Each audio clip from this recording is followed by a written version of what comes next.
ఇలా మొత్తం సమాజం ఈవేళ చూడండి, చిన్న చేపలను పెద్ద చేపలు మింగేస్తున్నాయా లేదా? కావాల్సింది ఏమిటి? చీపురు కట్ట. మన ఇంటి ముందు నుంచే చీపుళ్ళు, ఆ చీపుడు వాడు చచ్చిపోవాలి అక్కడ. ఇక్కడ మార్చుకోండి అమ్మా, నమస్కారం పెట్టి కూర్చున్నా.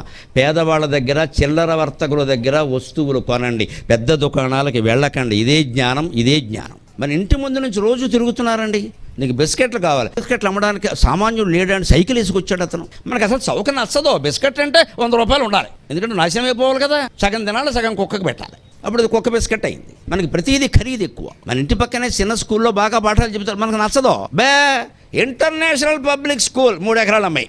ఈ నాగరికతను బయటపడడానికి ఎవరు మారాలండి? కలియుగం మారిపోవాలా? మీరు మారితే చాలమ్మా. ఆలోచన ఉండాలమ్మా. చాలా సంతోషం మీరు అభినందించినందుకు. ఇది మంచి మాట, ఇది మంచి మాట. ఆచరించండి. మీ ఇంటి ముందు వెళ్ళే వాళ్ళ దగ్గర చీపురు కట్ట కొనండి. మీ ఇంటి ముందుకు వచ్చిన ఆకుకూర వాళ్ళ దగ్గర ఆకుకూరలు కొనండి. ఇతను పాపం ఎప్పటికప్పుడు తాజాగా పట్టుకొస్తాడు, ఓ బుట్టేసుకొస్తాడు. అన్నీ అయిపోయామా ఇంకా లేవు అంటాడు, అంతే. ఎవరిని సంతోషపెట్టాలి మనం? ఇదే వేదాంతాన్ని నిజ జీవితంలో ఆచరణలో పెట్టామండి.